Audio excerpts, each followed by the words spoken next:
Good afternoon. Welcome back to the final couple of sessions before we go back to the main room. So, a CISO in the boardroom with Rubi Aronashvili. So, founder and CEO. So, the role of the Chief Information Security Officer has evolved dramatically in recent years.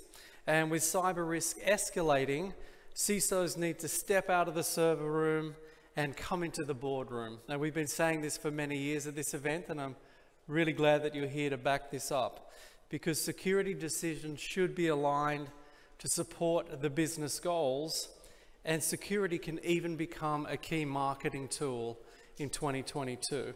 So Rubi is a serial cybersecurity entrepreneur and a national cybersecurity expert. He's a founding member of the Israeli Army's Red Team and Incident Response Team.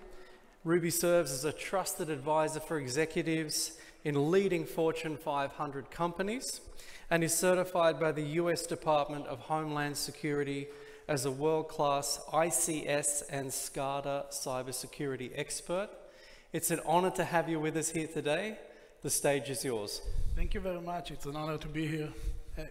Thank you, everyone. I hope that you are enjoying the event so far. I'm sure that you had a lengthy session, so it seems like you are refreshed after some kind of, I guess, coffee and cake. That's good. So as mentioned, I started my journey in life in a more army organization, government organization. It's a little bit different approach there. As you know, there are different objectives. You're trying to get into a situation that counter-terror events are much more important, for example, than money or any financial kind of outcome in the end. And that's something that was, at least to me, completely different when I left the army and founded CI in 2012. Over the years, I've seen quite significant change in the approach when it comes to the CISO role in general in the organization, which became much more important over the years. And with some events that happened throughout the time, we've seen how the CISO role goes more and more upwards towards the executive team members and, of course, to the board of directors.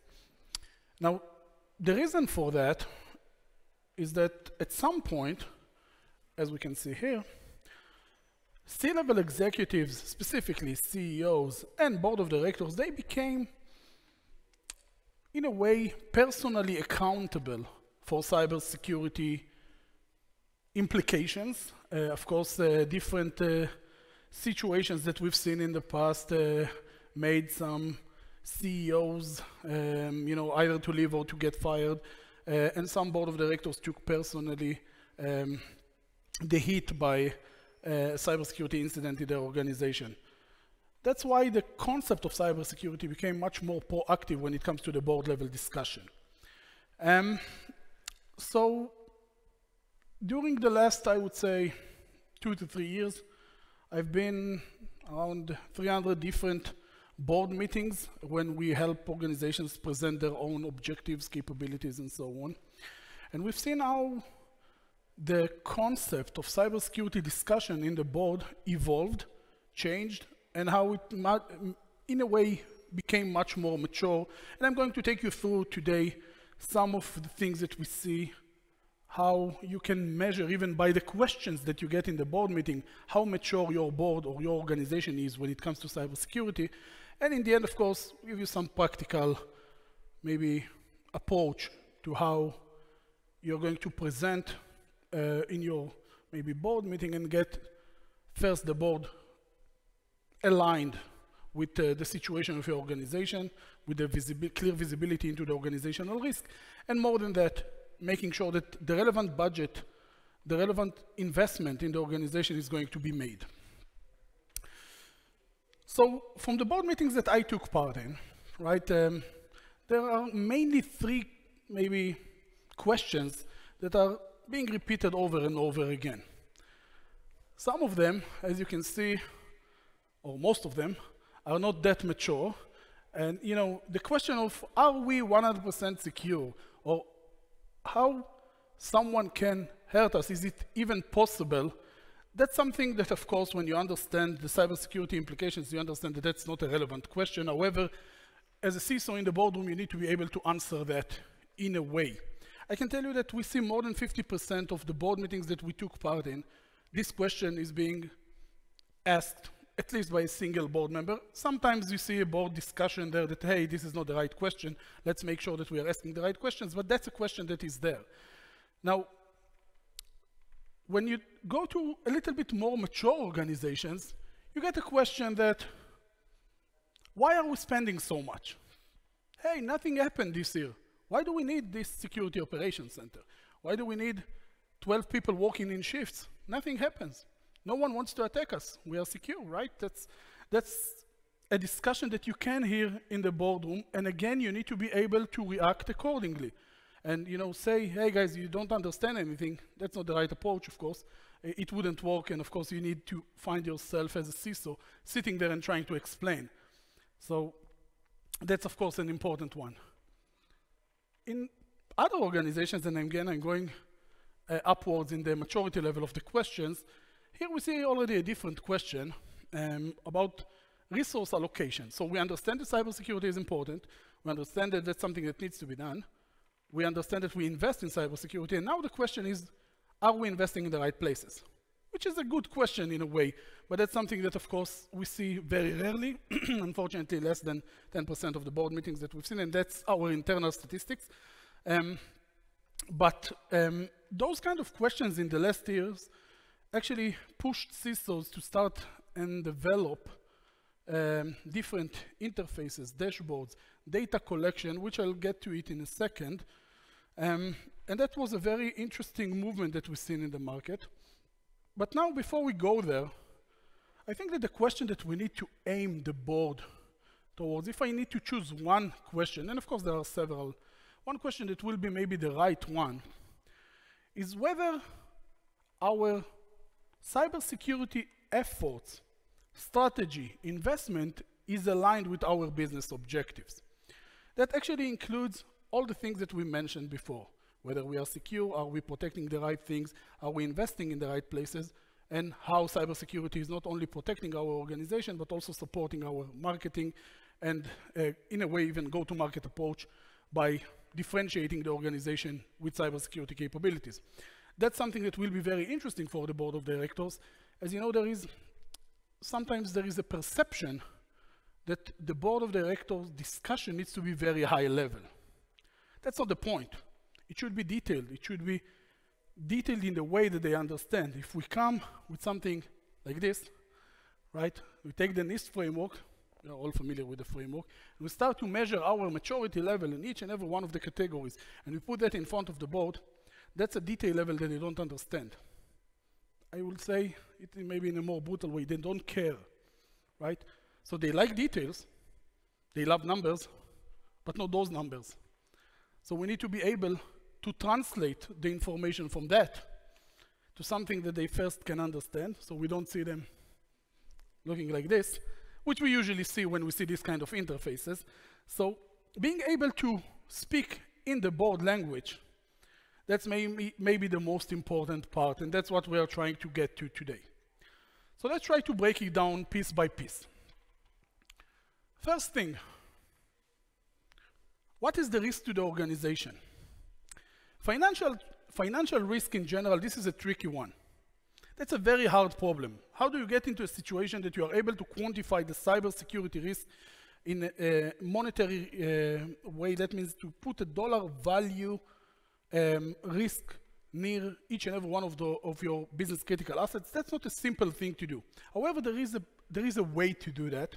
And even if we don't get to dollar value, even putting a simple thing like 1, 2, 3, 4, 5 risk level, but not on the technical security controls that we've seen like NIST framework, but really on the business risk. For example, what is the risk for our intellectual property? What is the risk for our business continuity? Privacy. Let's talk about those items that are correlated directly to the business needs. That's something that will be much more relevant to the board of directors. Then, when it comes to benchmark, something that really we see a lot of questions in the boardroom about benchmark. Okay, we understand that we are at maturity level X, but is it good? We are 3.5 on a scale of CMMI according to the NIST framework. Is it good? Is it correlated to the business benchmark? Are we better? Are we worse based to our, or compared to our peers in the industry, in the geolocation, in the size of the organizations? Those are good questions, and again, being able to answer them, it's not very difficult, but we need to build our data models to support it. The third item, business asset exposure. So as I mentioned before, we are able to identify what are our critical risks in the organization. Again, the technical part of it, whether lateral movement is required, password reuse, weak passwords, or a vulnerability in the server, again, it's an interesting discussion, not to the board of directors. The results, the key outcomes out of it, how this technical part, this technical vulnerability that you found here, how it's going to influence, to impact my web application platform that generates $20 million a day. What is the correlation there? That's what we need to find. And being able to do that, that's something that following this structure, or a structure of translating technical risk to business risk and building your cybersecurity program correlated and aligned to the business needs, what we love to call risk-based approach. That's something that is very nice on paper, can be, of course, implemented nicely also to support the needs for the board of directors, but in order to do that, a specific method should work. The last one, and I'll talk about the method in a second, the last item that I wanted to take into consideration is how we take the risk profiling, or what we love to say, threat modeling, right? How do we take it from a very technical discussion to a discussion that is very simply understood by the board of directors?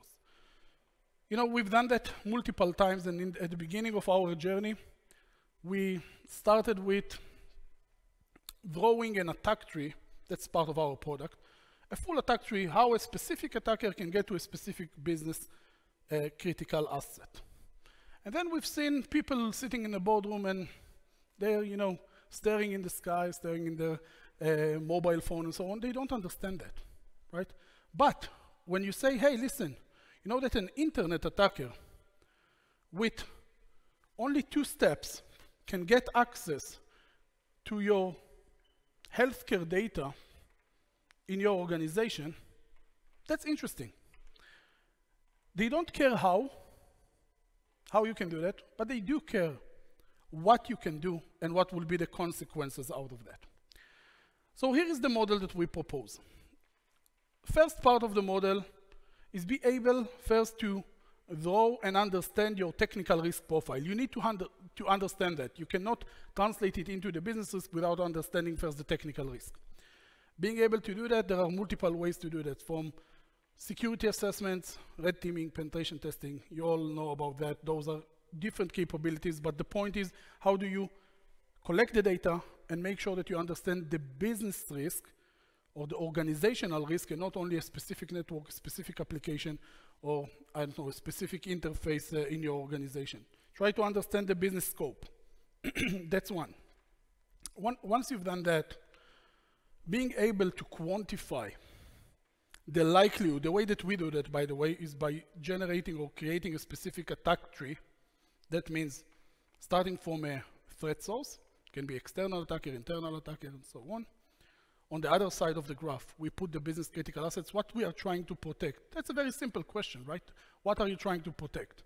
It's not a simple answer in most cases, but the question is very simple. Once you put that this way and you try to draw the lines, how can you get from here to here? That's something, the visibility, only the visibility there can be very useful. Then being able to translate the data, again, this is a tricky one, translate the data into actual quantified risk. Again, there are models for that. If you're interested, of course, I'm happy to show you how we do that or provide you with some practical tools after the presentation. That's, of course, something that we would love to do in any case. But the point is that being able to give some kind of indication. This specific attack route that I see here, it's a likely one, not very likely, not likely at all. Even that simple kind of representation would be very good to understand, and then you can just, put them from the most probable route to the least probable route in just a simple explanation. Nothing detailed, just which kind of an attacker can threaten which kind of business critical asset. That will be a very good step forward. And finally, when it comes to your budget, cybersecurity requirements, and so on, there is today in the market, there is a motion that is very compliance-oriented, to be honest, right? A tick-the-box exercise, not in a bad way. I'm not trying, of course, to say that this is something that cannot be efficient. It can be if executed correctly. But the point is that when you follow, for example, the NIST framework that I mentioned before, there are great things there, right? Security operations, identity management, asset management, a lot of things that are very important to the organization.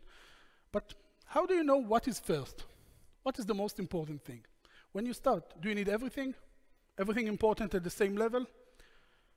The way that you can get to this conclusion is by really analyzing the previous step that we mentioned. You have the most probable route in your organization. Great, let's go with this one. In this most probable route, let's identify the specific part that mitigating it will provide highest value for money. And that's what they like to hear in the board of directors. What is the highest return on investment? That's where you need to invest your first dollar. There are algorithms to do that. Some of them are famous ones, like optimization algorithms or for Falkerson, like we use, for example. That's a very nice one. You can take the algorithm, use the data that you have there, and based on this data to be able to say in a very clear way what is more important than what. So again, the stages, if I need just to summarize. Get visibility into the technical risk. Try to translate it into the business capabilities or business objectives by just drawing a map, which attacker can get access to which data asset, and based on that, start to put the relevant priorities on those items that are the most important.